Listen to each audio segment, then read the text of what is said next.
Rapunzel. There were once a man and a woman who had long in vain wished for a child. At length, the woman hoped that God was about to grant her desire. These people had a little window at the back of their house, from which a splendid garden could be seen, which was full of the most beautiful flowers and herbs.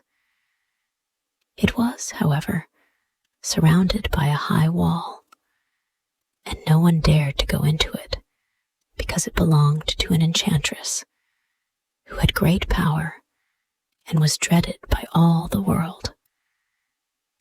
One day the woman was standing by this window and looking down into the garden when she saw a bed which was planted with the most beautiful rampion, Rapunzel, and it looked so fresh and green that she longed for it and had the greatest desire to eat some. This desire increased every day, and as she knew that she could not get any of it, she quite pined away and looked pale and miserable. Then her husband was alarmed and asked, "What ails you, dear wife?" "Ah," she replied, "if I can't get some of the rampion which is in the garden behind our house to eat, I shall die." The man, who loved her, thought, "Sooner than let your wife die, bring her some of the rampion yourself. Let it cost you what it will." In the twilight of evening, he clambered down over the wall into the garden of the enchantress, hastily clutched a handful of rampion, and took it to his wife. She at once made herself a salad of it, and ate it with much relish. She, however, liked it so much, so very much, that the next day she longed for it 3 times as much as before. If he was to have any rest, her husband must once more descend into the garden. In the gloom of evening, therefore, he let himself down again. But when he had clambered down the wall, he was terribly afraid, for he saw the enchantress standing before him.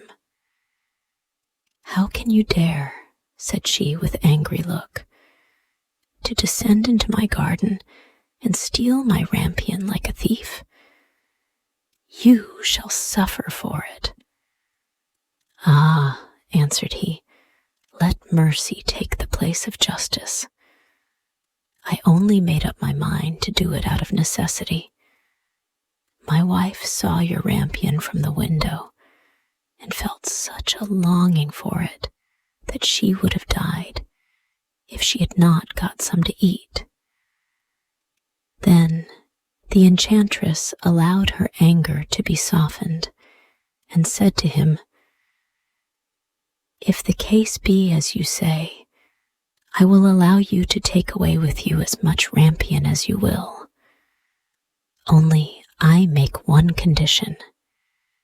You must give me the child which your wife will bring into the world. It shall be well treated, and I will care for it like a mother." The man in his terror consented to everything, and when the little one came to them, the enchantress appeared at once, gave the child the name of Rapunzel, and took it away with her. Rapunzel grew into the most beautiful child beneath the sun.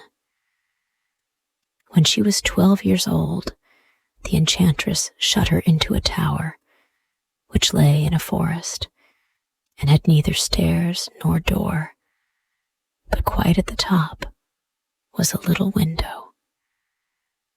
When the enchantress wanted to go in, she placed herself beneath this and cried, "Rapunzel, Rapunzel, let down your hair to me." Rapunzel had magnificent long hair, fine as spun gold, and when she heard the voice of the enchantress, she unfastened her braided tresses, wound them round one of the hooks of the window above, and then the hair fell 20 yards down, and the enchantress climbed up by it. After a year or two, it came to pass that the king's son rode through the forest and went by the tower. Then he heard a song, which was so charming that he stood still and listened. This was Rapunzel, who in her solitude passed her time in letting her sweet voice resound. The king's son wanted to climb up to her and looked for the door of the tower, but none was to be found. He rode home, but the singing had so deeply touched his heart that every day he went out into the forest and listened to it.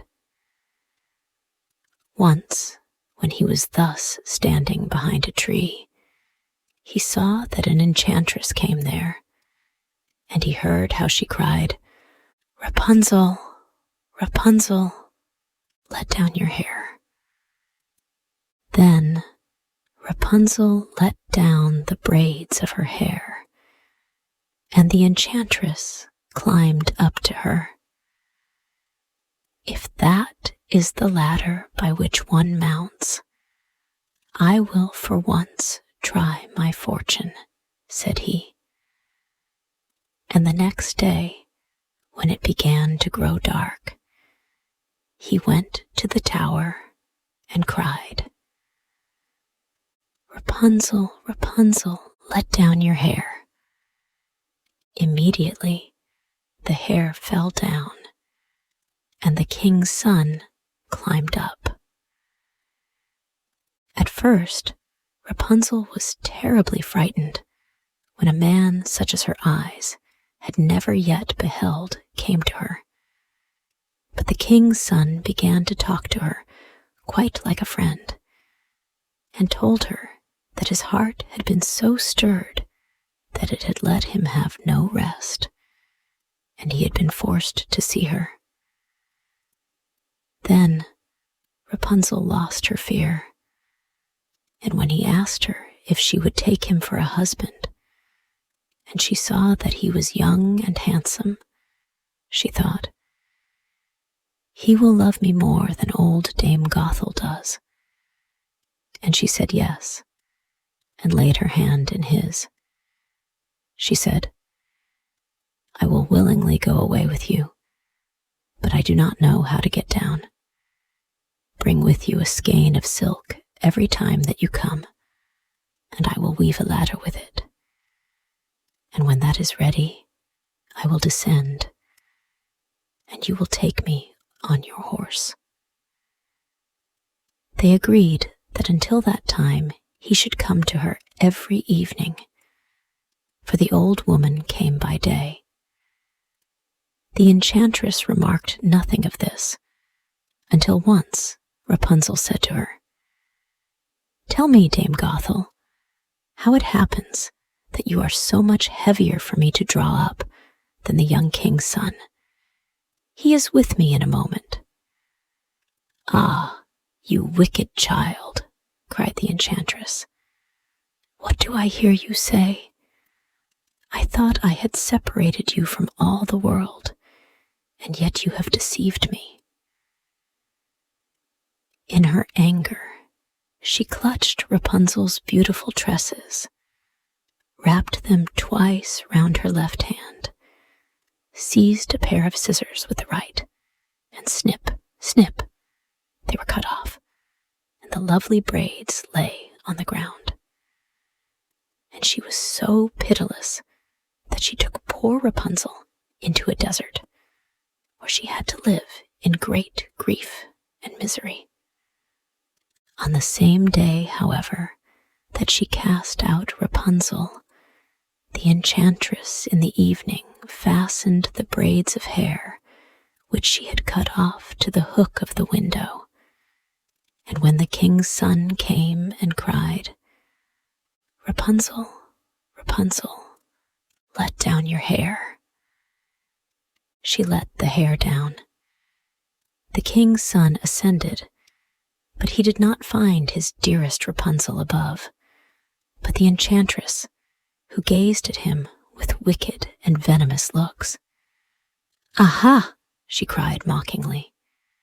"You would fetch your dearest, but the beautiful bird sits no longer singing in the nest. The cat has got it, and will scratch out your eyes as well. Rapunzel is lost to you. You will never see her more." The king's son was beside himself with pain, and in his despair he leapt down from the tower. He escaped with his life, but the thorns into which he fell pierced his eyes. Then he wandered quite blind about the forest, ate nothing but roots and berries, and did nothing but lament and weep over the loss of his dearest wife. Thus he roamed about in misery for some years, and at length came to the desert where Rapunzel lived in wretchedness. He heard a voice, and it seemed so familiar to him that he went towards it. And when he approached, Rapunzel knew him and fell on his neck and wept. 2 of her tears wetted his eyes, and they grew clear again, and he could see with them as before. He led her to his kingdom, where he was joyfully received, and they lived for a long time afterwards, happy and contented. And now this story ends. Hey, thank you so much for listening to the whole story. If you liked this story and want to thank me for creating this story, then you can buy me a cup of tasty coffee. Just join our YouTube channel and be an official member of our family to support us for making even more interesting story videos for you every day. You know, it takes a lot of effort, research, and money to find and buy premium contents, and to writing, creating, editing, organizing, and publishing every single video, which could melt your hearts or could be one of the most interesting stories of all time. So, hit the like button to save this video. And most importantly, subscribe to our YouTube channel to learn English by watching super interesting English stories every day. Thank you.